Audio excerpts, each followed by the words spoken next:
So I'm testing the Segway. Great.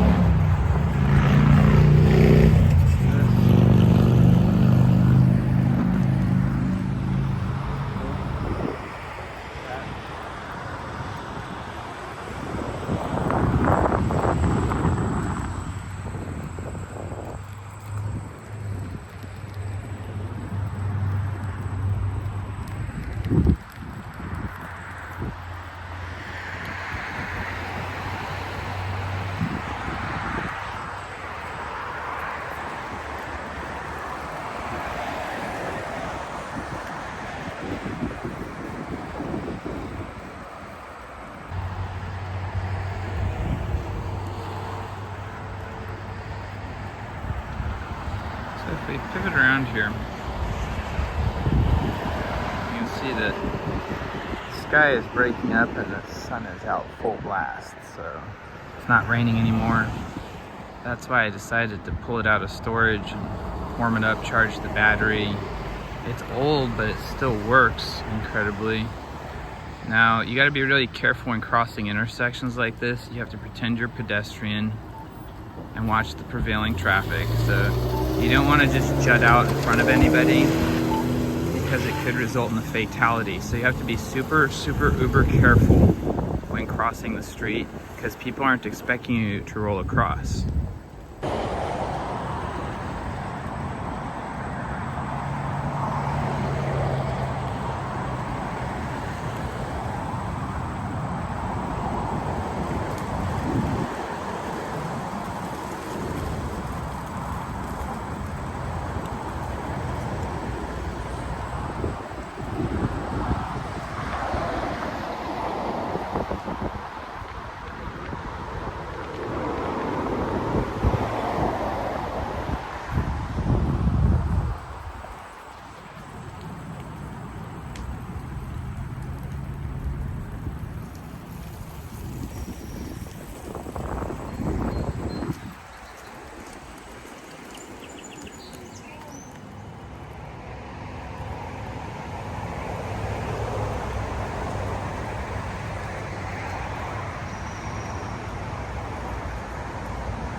Alright, so we're approaching the Segway State Park.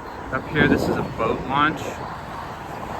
And there's a wetland all around it. Here you can see it's like a swamp bog. You can tell from the reed canary grass and standing water. There's a culvert ditch on this side too, where you can see standing water in there.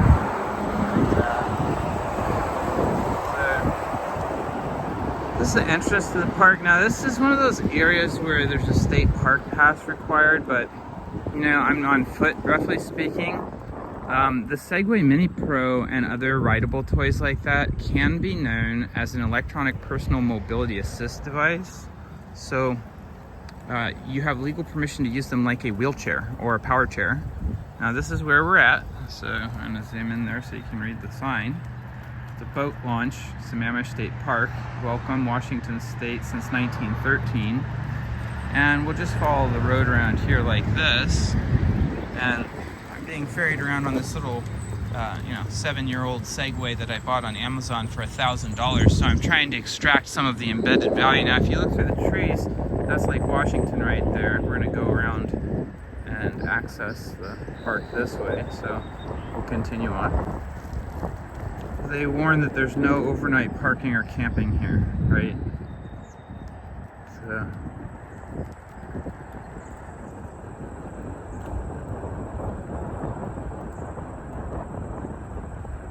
as we approach the park here, this is a general public use place, so there might be other people here. And the intention is not to include strangers in the video, but moreover to just capture how the park operates. So I'll use discretion in filming. We're trying to just capture the experience of what it's like here, but I'll intentionally omit including other people because I don't want to include the people in the video without their permission. But what I'm going to show you here is the boat launch setup at Sammamish Park. So check this out. So this is where you would back up a truck. Okay, so here's a stop sign with instructions about daily use fees, right? Because you require a Discover Pass and a launch permit. But you back your truck up onto here and the boat goes in the water like this. Now, we can dip off onto the bridge assembly carefully like this and actually go out. Let's see, this is kind of sketch, but I haven't played with this for a long time, so I'm not going to go much further than this, but you get the idea. If we go this way, you know, you can see out like this. And if we go the other way, you can see out like this. So there's multiple launching docks here like that. And people pay a lot to live in these locations. But I'm not confident because I haven't played with this in over a year, so I'm just gonna carefully back this up and I'll parade the camera through the parking lot so you can get a little tour action here. So here's the pay to park pedestal. A lot of parks are like this now to recruit money. There's the, you know, the different docks, they're numbered, so you can write that up when you're denoting. Here's the 4th one and the 5th one. Now there's people ahead, so I'll cut to the wide. The parking lot has these large U-shaped islands or ovular islands, and then there's ample parking day or night like suburbia over here where you see these cars parked. It's expansive, it can hold hundreds of cars. Here's a SUV with a boat attached. This is kind of the tenor. You use a truck or SUV and you can tow a ski boat onto Lake Washington. Here's a truck that's actually doing it. So the Segway can do off-roading. I would say it's a little bit muddy today because it's just a sun break. It's been kind of rainy. So you got to be careful because the wheel doesn't have a lot of clearance. I'll show you. So you don't have a lot of ground clearance there. You know, just a couple of inches. So, and they're pneumatic tires, so you gotta be careful not to puncture them too. Now I put the tire slime in there, so it's a polymer that plugs automatically if there is a puncture. But boy, these tires on this Segway are an absolute turd to change. I had to use a hairdryer, 2 tire bars, and coconut oil the last time. None of the local tire shops or bicycle shops would help me either. It was an entirely, you do it yourself because they didn't want to break it. Now see, this section in the middle is too muddy, so what I'm gonna do is drive around here. I'm gonna show you that it works really well on paved surfaces. You can go on gravel or dirt roads too. It's just a little bit lacking in suspension, though the pneumatic tires give some compliance at lower PSI settings. I have them set to 30 PSI. They can operate down to 15 PSI if you're really short. Now, one of these watercraft cleaning station here, this is kind of cool. So you can clean up your gear, right? This is nice that they have this. This is super fresh. You can vacuum it out and rinse it off, and they ask you to retoil the tools, use the tools to clean off all the mud and weeds and debris, use the plug wrench to remove the boat plug, use the grabber tool to reach and remove weeds. So they got a brush, grabber tool, all kinds of stuff, stop invasive species. They want you to clean off. There's an air compressor, a vacuum. This is pretty nifty. Someone even left a beach ball right there. So there's blackberry. You have to be careful of thorns too. They can puncture the thin tread of these pneumatic tires. They're not the highest quality. They're Chinese made and they're not the most durable. But this is kind of a pretty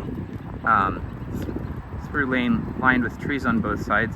That's one of the things that's nice about Washington State is that it's very lush. The rainy, drizzly weather helps to irrigate everything naturally, and so we don't see as many sunny opportunities to do something like this.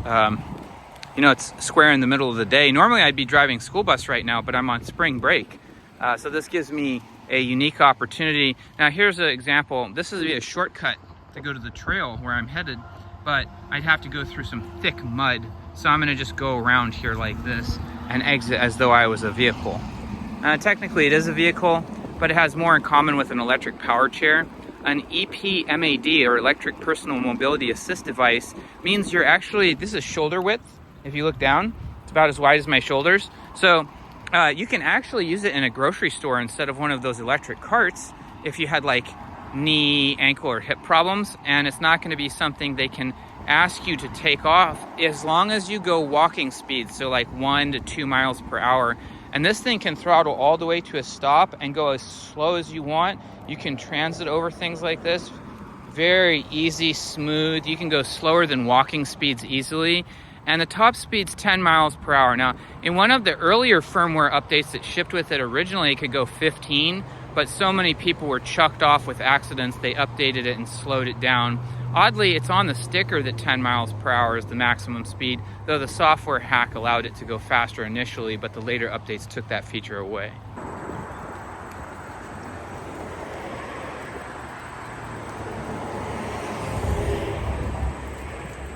All right, so you can see there's a variety of use cases that might be for like touring a city where walking 15 miles might be obnoxious or something. You can just hop on one of these and drift around with very little mechanical output. You do have to be able to stand and pivot your knees, so obviously not for everybody. But in terms of value, this one was $1,000 and is made of magnesium alloy and has an NMC battery, nickel, cobalt, manganese, lithium ion battery, or the premium kind that Tesla uses in the Model Y, Model S, Model 3, Model X. But the later update of this device, it came with plastic and iron frame, so it weighs about 12 pounds more and has less battery capacity, so less range and less performance and weighs more. So this was the original one. Ninebot had collaborated with Segway of New Hampshire. Eventually they were a wholly sold subsidiary that sold out to Ninebot, and Ninebot makes the one wheel and many other personal rideables like this. So if we resume watching the trail, there's no suspension, and if there's any judder or wiggle in the surface, it'll translate into an off-angle NVH experience. So it's not harshness or anything, it's more like a judder or a wiggle. And so you get wiggled along. In some instances, it can actually massage your knees, hips, and ankles and feet. But in other instances, if you're in like a highly craggly area or a very uneven roadway, it could result in a lot of additional loading of your synovial joints, in which case it wouldn't be actually advantageous, but more detrimental. Moreover, you would wear out faster. Now, endurance at full speed is around an hour. I haven't tested it recently, and surely the battery has faded capacity because it's so old, but that's what we're doing today. We're benchmark testing.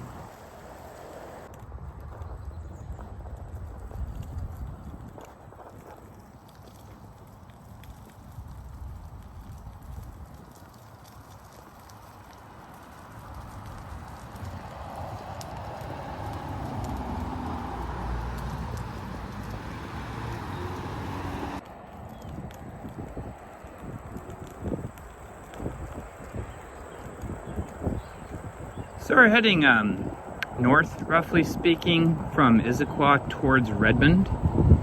And this is East Lake, the roadway up there that you can hear the car traffic. Kind of curves gently around the outside edge of Lake Sammamish. It's a very expensive area. I don't know if you can tell from these houses here. These are going to be millions of dollars. Something like that. Those are known as McMansions. They cost anywhere between 2 and 7 million. These are very expensive here too. So if you take a preview down this row here, take a look. You need an annualized income to buy this in 2025 of around $500,000 a year. Or you have to have like Bitcoin winnings like me, you know, something like that. You can't just buy one on a normal income. These are people are going to be middle, upper income or very wealthy individuals typically own properties like this, waterfront. They charge by the foot for taxes, so it ends up being really expensive. And I'll show you another example right up here on the hillside. So as we approach this road crossing, these are driveway crossings here. You can look up this way and you can see more McMansions on the hillside there, and surely the name Town Cedar Lane. So You know, they give funny names to these here. Cedar trees are native to the Northwest, and so a lot of times the developers name the neighborhood after the natural feature they've destroyed. My dad was a real estate developer, and I inherited his company, Zurich Investments, but it was divestitured and sold to a Japanese investor named Saito in 2008, obviously due to the global recession. Nonetheless, I'm very privileged to be able to have time off like this as a school bus driver and live a life of relative ease and comfort, though I don't do so at the expense of others. Notably, my wife is a nanny and I'm a school bus driver, and we just got shafted on income taxes to the tune of $5 grand. So I'm effectively blowing off steam right now, if you can call it that. I feel violated and cringy at having to give the IRS even more than the school district automatically took out of my pay. And I'm sorry to sound cynical, I'm really not. I'm okay with it, especially given that the US dollar doesn't have very much buying power anymore, mostly due to quantitative easing, or increasing the supply of money, noting that most of its bits in a network are not actual representational currency, it's fiat currency. So in that context, $1,600 just isn't that much money.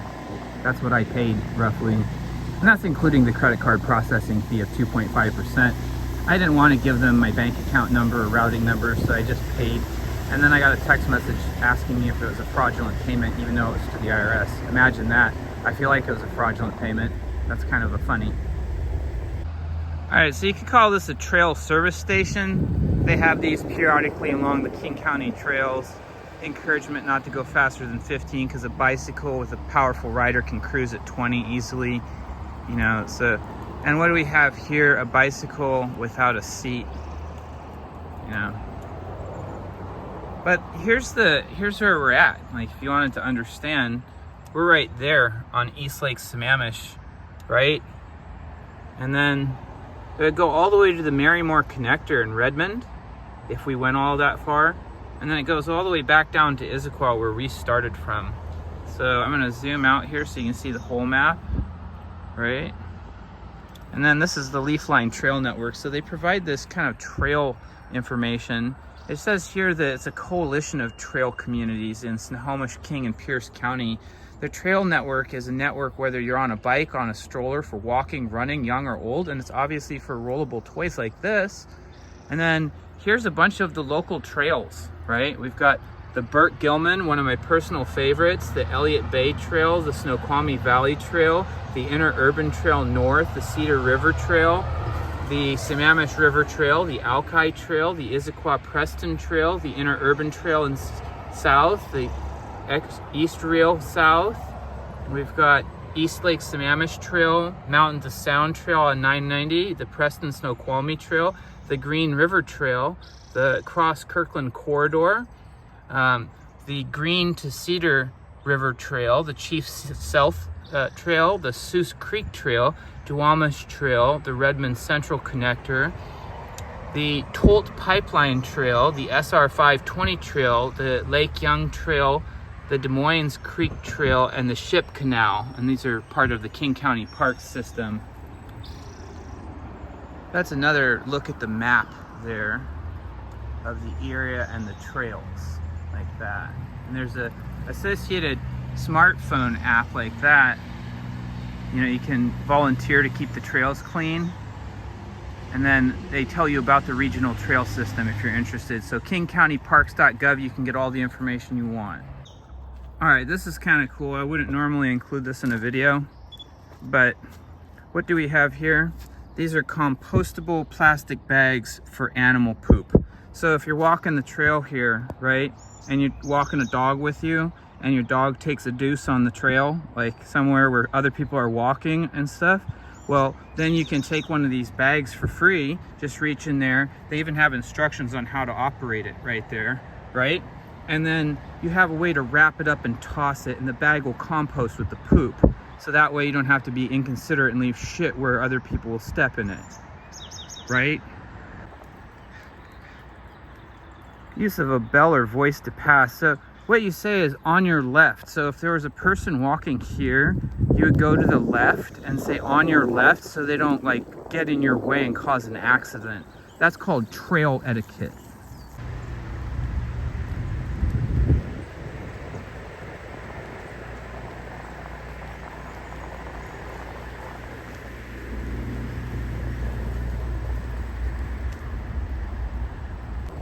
I have a thing for flowering trees in the springtime. Isn't that pretty?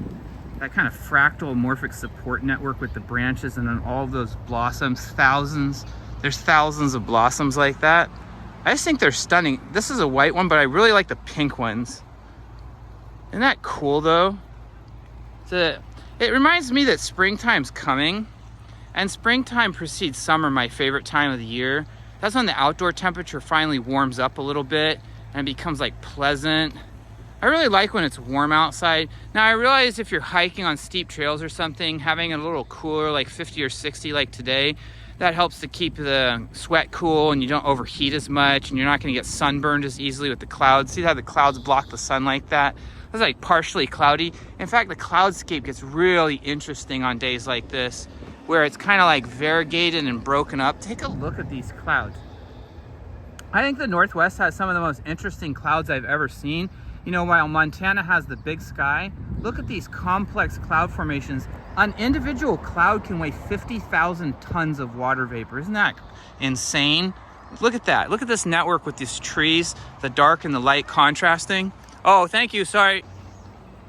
So my lovely wife, Meg, she does oil paintings of these clouds, right? They're actually difficult to get the luminosity correct and make it contrast because you're looking for a color contrast. If you can believe it, clouds look white, but they're actually multicolored. And as it opens up here, we can see the sky opens up like this. Take a look at this, what a stunner. Especially when you get those rain clouds with the dark contrast with the bright sun. Remember, the sun's always there. It's not for a lack of sun, it's just the clouds that get in the way. So every day could be sunny. That's why if you go to the American Southwest in New Mexico, Arizona, Nevada, parts of California, they have so much sunny weather for so much of the year. They're not next to the Pacific Ocean and the onshore flow like we are in the Pacific Northwest, but it also looks dry and arid. So these cloud networks, when they hit the dew point, they start to nucleate precipitation, which we call rain, and then the rain falls and it refills the rivers and the lakes and the streams. And each one of these clouds can deposit thousands of tons of water. And there's trillions and trillions of tons of net clouds that come inland. There's something called adiabatic uplift. As the pressure drops and the temperature drops, the air condenses and then the water hits its dew point. And if there's particles in the air, they'll nucleate and stick to those particles. And that's what precedes the cascade formation of a system known as precipitation, or what starts rainfall. Now today the rain's holding off because the vapor pressure increased. When I woke up this morning at 5, it was dropping and it was raining and I could feel it in my joints, but now it's given way to what's called a high pressure front. So as the sun warms the ground, the expanded heated air creates a high pressure zone that pushes the clouds up and out, and that produces this partially cloudy, sunny, delicious, beautiful, spectacular weather. And when you just take a look at this break in the trees here towards Lake Washington, we'll go ahead and just pan like this. Take a look at the stunning natural beauty with the clouds and the greenery and this dock. It's just, wow, the Northwest is stunning. All right, well, that concludes our video. So if you have any questions or comments, go ahead and leave them. If you like this video, please consider clicking that bell or the subscribe button if you like the video. Now, I know that my videos are random and that's on purpose. I kind of like the spontaneity of it. My channel does not have a theme. These are just clips from my life where I share ideas and my thinking and thoughts and things that I'm into. Mostly my wife, as you can notice, but I also go out on my own sometimes because she's at work right now and I have spring break as a school bus driver. So that's what I'm doing today. I've been doing a lot of dishes and laundry too. I'm by no means lazy. I have a can-do, work hard ethic and attitude. So when I am home, I try to make it happen. And the spirit of it is that I'm helping my wife so she doesn't have to do it. And if you like that idea, maybe give me a like or subscribe or leave a comment with your thoughts about that. There's multiple peer-reviewed articles that say that when two are happily married, it makes it better for both of them because they can be complementary opposites that contribute to each other's wellness. And they do better financially, mentally, emotionally, spiritually. I wrote a blog article years ago called To Tie the Knot or Not, or an editorial review of marriage. And pretty much all the statistics show about an 80 to 90% increase in every category measured in terms of lifestyle, wellness, or happiness for happily married couples. Now, noting that the divorce rate is really high today, that's obviously not everybody. And sometimes it actually makes sense to get a divorce. if you have like a cringy spouse or a spouse that gaslights you or someone who's manipulating you or lying to you or cheating on you, that person is not worth your time. You know, you should respect yourself enough to recognize when someone's not worth your time. And I know that when you're committed and intertwined and interdependent financially, that can be really hard to break away from. But my wife and I incredibly have been given opportunities by the Lord and possibly the Holy Spirit to help console a person that was in exactly this place when we lived in a different part of Issaquah. But I want to encourage you, if a voice in your head tells you to go help someone else, just take a minute and stop and have some concession and go help them. If everybody was doing random acts of kindness like that, it would make the world a much nicer place. And I'll leave you with that. Thanks again for watching. See you around.